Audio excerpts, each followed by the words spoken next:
ಮಂಜಿನ ಮುಂಜಾನೆ ಮತ್ತು ಮುಸುಕಿದ ಆತಂಕ. ಬೆಳಗಿನ ಜಾವ 5 ಗಂಟೆ. ಊರೆಲ್ಲ ಇನ್ನು ನಿದ್ದೆಯಲ್ಲಿದ್ದಾಗ ಶಿವಣ್ಣ ಎದ್ದು ತನ್ನ ಹರಿದ ಹಳೆಯ ಶರ್ಟ್ ಧರಿಸಿ ಆಟೋ ಬಳಿ ನಿಂತಿದ್ದಾನೆ. ಕೊರೆಯುವ ಚಳಿ. ಆ ಮಂಜಿನ ನಡುವೆ ತನ್ನ ಹಳೆಯ ಆಟೋವನ್ನು ಒರೆಸುತ್ತಿದ್ದಾನೆ. ಆತನ ಮುಖದಲ್ಲಿ ಮುಂಜಾನೆಯ ಲವಲವಿಕೆಯೇ ಇಲ್ಲ, ಬದಲಿಗೆ ಭವಿಷ್ಯದ ಆತಂಕದ ನೆರಳಿದ. ಅಷ್ಟರಲ್ಲಿ ಮನೆಯ ಒಳಗಿಂದ ಆತನ ಹೆಂಡತಿ ಲಕ್ಷ್ಮಿ ಜೋರಾಗಿ ಕೆಮ್ಮುತ್ತಾ ಹೊರಬರುತ್ತಾಳೆ. ಆಕೆಯ ಅನಾರೋಗ್ಯ ಉಲ್ಬಣಿಸಿದೆ. ಆದರೆ ಆಸ್ಪತ್ರೆಗೆ ಕರೆದೊಯ್ಯಲು ಶಿವಣ್ಣನ ಬಳಿ ಬಿಡಿಗಾಸು ಇಲ್ಲ.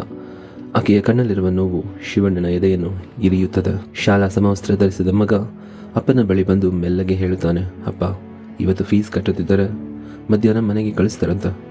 ಶಿವಣ್ಣನಿಗೆ ಏನು ಹೇಳಬೇಕೆಂದು ತೋಚದೆ ಮೌನವಾಗಿ ಆಕಾಶ ನೋಡುತ್ತಾನೆ.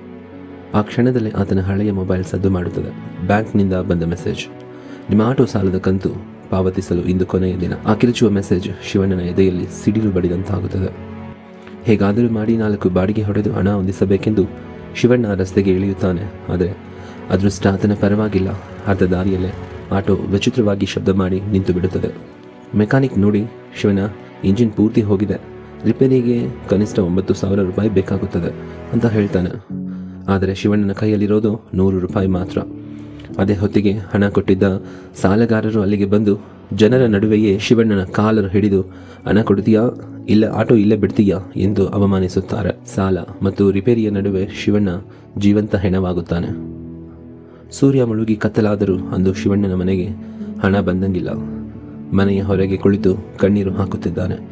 ಒಂದು ಕಡೆ ಹೆಂಡತಿಯ ಕೆಮ್ಮು, ಇನ್ನೊಂದು ಕಡೆ ಮಕ್ಕಳ ಫೀಸ್, ಮತ್ತೊಂದೆಡೆ ರಿಪೇರಿಯಾಗದ ಆಟೋ ಮತ್ತು ಬ್ಯಾಂಕ್ನ ಸಾಲ. ಮಧ್ಯಮ ವರ್ಗದ ಈ ಆರ್ಥಿಕ ಬಿಕ್ಕಟ್ಟು ಆತನ ಉಸಿರುಗಟ್ಟುತ್ತದೆ.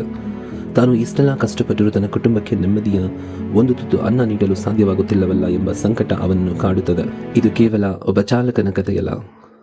ಬೆಂಗಳೂರಿನ ಬೀದಿಗಳಲ್ಲಿ ಹಗಲಿರಲು ದುಡಿಯುವ ಸಾವಿರಾರು ಬಡ ಆಟೋ ಚಾಲಕರ ಅಸಹಾಯಕ ಬದುಕಿನ ಪ್ರತಿಬಿಂಬ. ಶಿವಣ್ಣ ತನ್ನ ಮೌನದಿಂದ ಆಟೋದ ಸ್ಟೀರಿಂಗ್ ಮೇಲೆ ತಲೆ ಇಟ್ಟು ಅಳುತ್ತಾನೆ. ತಾಯಿ, ಈ ಚಕ್ರಗಳು ಉರುಳಿದರೆ ಮಾತ್ರ ನನ್ನ ಸಂಸಾರ ಸಾಗುವುದು, ನೀನೇ ದಾರಿ ತೋರಿಸು ಎಂದು ಬೇಡಿಕೊಳ್ಳುತ್ತಾನೆ. ಇದು ಹಗಲಿರುಳು ರಸ್ತೆಯಲ್ಲಿ ದುಡಿಯುವ ಪ್ರತಿ ಸಾಮಾನ್ಯನ ಬದುಕಾಗಿದೆ.